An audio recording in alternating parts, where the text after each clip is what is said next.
Semua shalom, damai di hati. Tema ibadah kita di minggu ini, Yesus Kristus adalah kepala dari segala yang ada. Sebagaimana tema yang telah kita dengarkan tadi, maka muncul sebuah pertanyaan yang perlu kita renungkan, kita hayati dalam sebuah tanggung jawab hidup.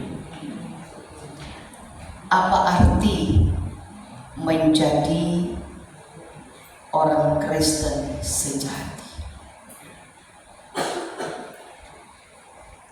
Apakah cukup hanya dia hadir dalam ibadah, rajin untuk bersekutu di kolom, di mihrab ataupun di gereja, atau sekedar pengakuan bahwa saya adalah orang Kristen yang sejati?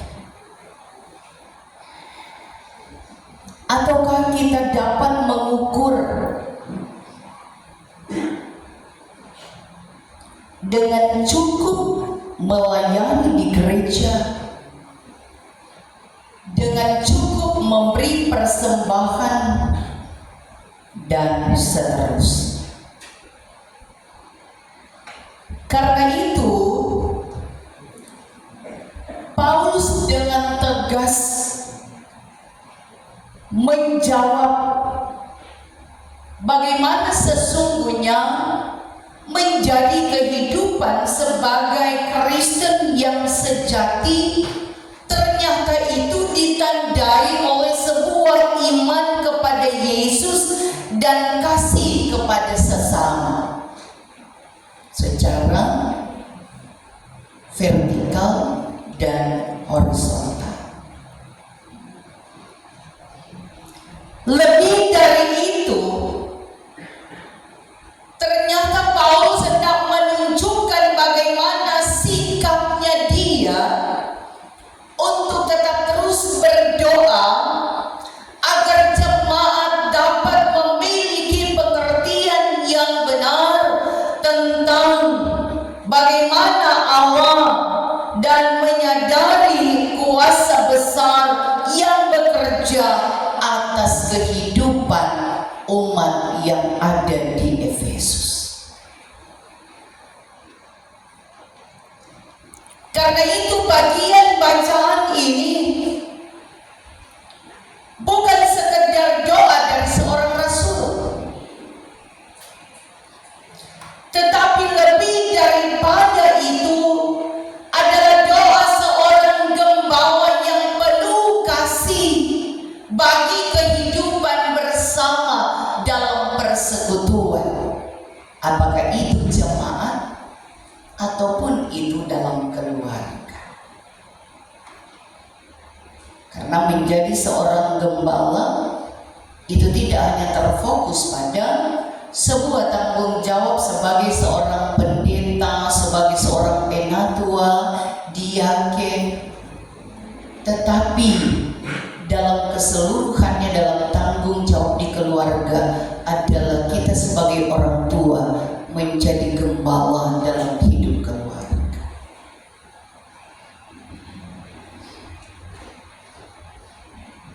Apa yang dapat kita lihat dari pesan yang terkandung di dalamnya agar kita semakin mengenal Kristus dalam hidup dan kuasa?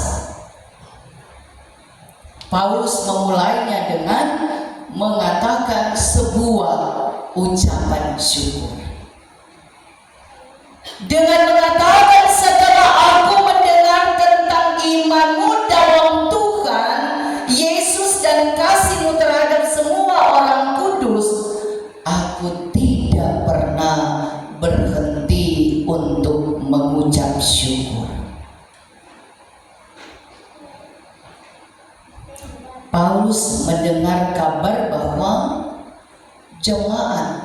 Yesus hidup dalam iman dan kasih. Seperti yang sudah saya katakan tadi, bahwa hidup dalam iman dan kasih itu menunjuk pada sebuah hubungan secara vertikal antara manusia dengan Allah, tetapi juga secara horizontal antara manusia dengan sesama. Dari kedua ini ibarat dua sisi mata uang yang tidak bisa dipisahkan. Karena iman yang sejati selalu melahirkan kasih, dan kasih yang sejati hanya mungkin tumbuh dari sebuah komitmen pengakuan atau kredo kita kepada Yesus yang kita nyatakan bukan sebagai seorang nabi, tetapi justru sebagai Tuhan yang betul-betul hidup dalam karya kasih-Nya di tengah kehidupan manusia. Dan ini yang sungguh-sungguh memastikan kepada kita dalam sebuah kewajiban iman untuk kita bisa bertanggungjawabkan kepada Dia yang adalah sumber keselamatan dan kekuatan kita. Rasul Paulus dia bersyukur namun tidak berhenti sampai di situ. Tapi dia pun berkata, aku selalu mengingat kamu dalam doaku. Dan ini yang dikatakan sebuah pernyataan kekuatan doa sebagai seorang gembala yang harus kita nyatakan di hadapan Tuhan. Untuk kita bisa melihat bagaimana dampak dari sebuah doa seorang gembala, melihat keberhasilan, melihat kesuksesan, tetapi juga menikmati masa depan yang tetap terus kita butuh dalam hidup lewat doa kita kepada Tuhan. Paulus tahu bahwa perjamuan iman tidak berhenti pada percaya dan mengasihi, tetapi harus berjalan pada pengenalan yang benar tentang Allah. Dan ia berdoa, dikatakan kiranya Allah memberikan kepadamu roh hikmat dan wahyu untuk mengenal Dia dengan benar dan menjadikan mata hatimu terang. Mengenal Allah bukan hanya dengan pikiran. Mengenal Allah bukan hanya dengan logika, tetapi lebih daripada itu, mengenal Allah dalam ketulusan hati yang paling dalam. Karena dengan dia berdoa lahir dari hati yang tulus, dia dapat mengerti tentang sebuah pengharapan dalam panggilan Allah dan kekayaan kemuliaan yang disediakan bagi Allah kepada mereka yang terus mengasihi dan mencintai Dia sebagai Tuhan dan Allah kita. Namun saudara-saudara, di tengah keterbatasan kita kadang kita tidak mampu untuk bisa menyatakan seutuhnya itu. Karena itu, untuk melakukan sesuai dengan kehendak Tuhan, mintalah kepada Tuhan untuk diterangi oleh Roh Kudus.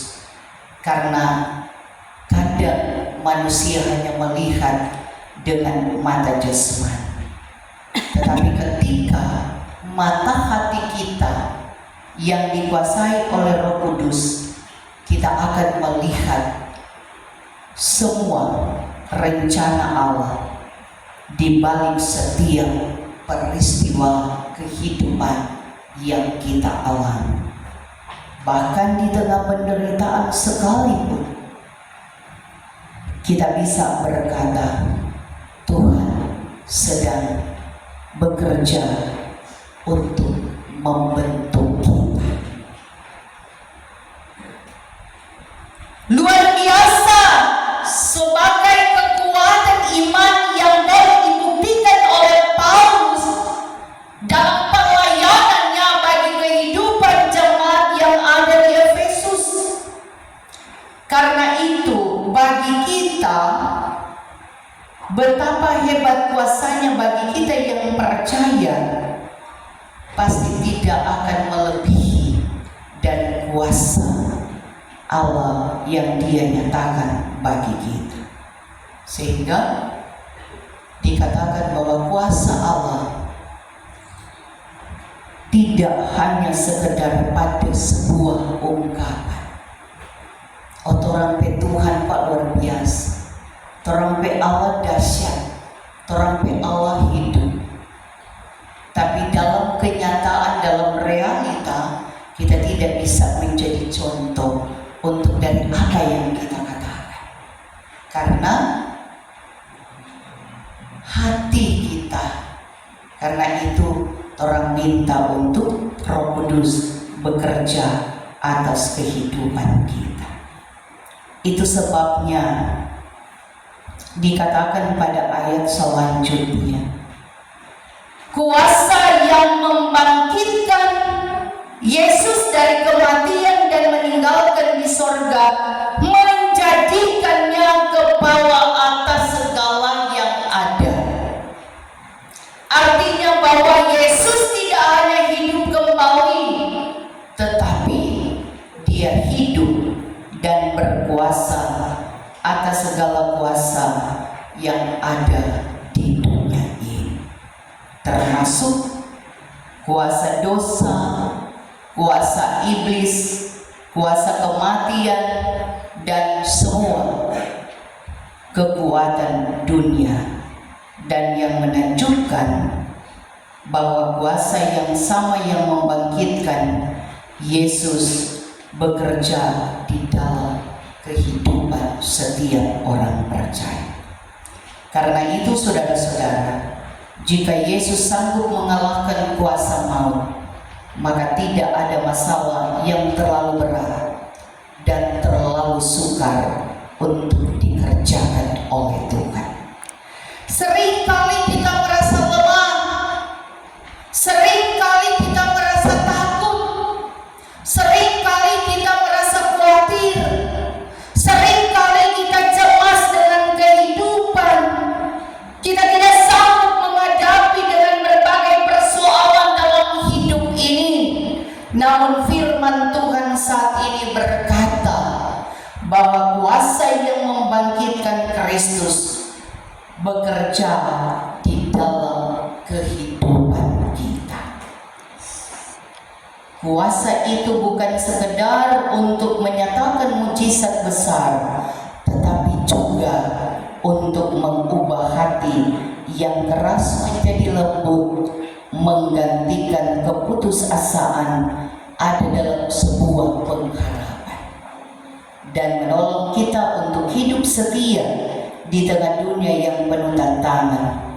Dan akhirnya Paulus katakan, Kristus telah diberikan menjadi kepala dari segala yang ada bagi jemaat adalah tubuhnya. Dan ini menjadi kebesaran sejati dalam Kristus dikatakan sebagai kepala gereja. Bahwa gereja bukan milik manusia, bukan milik pendeta, bukan milik penatua dan diaken, tetapi milik Kristus sendiri. Karena itu kita mampu tetap terus untuk menggerakkan, mengarahkan, memberi hidup bagi kita dalam kemuliaan Tuhan. Sambil kita tetap terus mengingatkan bahwa Dia hadir di tengah dunia ini menyatakan kasih-Nya yang sempurna. Dia yang menderita, Dia yang mati, tetapi Dia